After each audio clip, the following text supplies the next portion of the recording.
1 minute video තුන්වෙනි video එකකින් අපි කතා කරන්නේ සම ඉලෙක්ට්‍රොනික අයනවල අරය විචලනය වෙන ආකාරය ටක් ගාලා අවබෝධ කරගන්න ඉතාම ඉක්මනින් comparison of radius of isoelectronic ions nitride and oxide fluoride මෙයාගේ නියොන් වින්‍යාසය තියෙන්නේ හරි ප්‍රෝටෝන කීයද මෙයාගේ ප්‍රෝටෝන 7යි ප්‍රෝටෝන 7ක් තියෙනවා ඉලෙක්ට්‍රෝන ගන්න සමානයි බලන්න හැම එකම ඉලෙක්ට්‍රෝන ගන්න සමානයි මෙයාගේ ප්‍රෝටෝන 7යි මෙයාගේ 8යි මෙයාගේ 9යි ඊට මෙයාගේ කීයද ප්‍රෝටෝන 11ක් තියෙනවා මෙයාගේ 12ක් තියෙනවා ප්‍රෝටෝන මෙයාගේ 13ක් තියෙනවා ප්‍රෝටෝන හැබැයි ඉලෙක්ට්‍රෝන ගන්න සමානයි හැම එකම බලන්න නියොන් වින්‍යාසය අරන් තියෙන ඉලෙක්ට්‍රෝන 3ක් කරන් නියොන් වින්‍යාසය අරන් තියෙන ඉලෙක්ට්‍රෝන 2ක් කරන් ඉලෙක්ට්‍රෝන එකක් කරන් නියොන් වින්‍යාසය අරන් තියෙනවා මෙයා නියොන් වින්‍යාසය අරන් තියෙනවා ඉලෙක්ට්‍රෝන එකක් පිට කරලා මෙයා දෙකක් පිට කරලා අරන් තියෙනවා මෙයා තුනක් පිට කරලා අරන් තියෙනවා කොහොමද ඒක තියෙන ඉලෙක්ට්‍රෝන ගන්න සමානයි මෙන්න මේ වගේ ව්‍යුහයක් තියෙනවා හැබැයි නැස්ටි තියෙන ප්‍රෝටෝන ගාන සහ නියුට්‍රෝන ගාන වෙනස් වෙනවා. නියුට්‍රෝන ගාන අරයට බලපෑමක් නැහැ.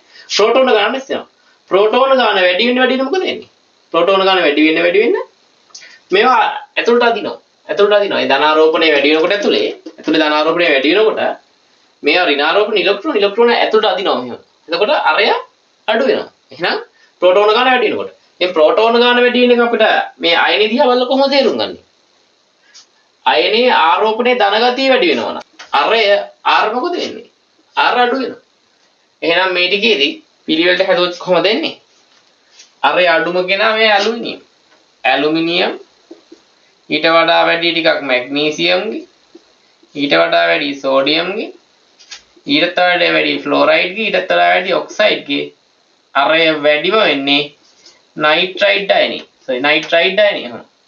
හරි.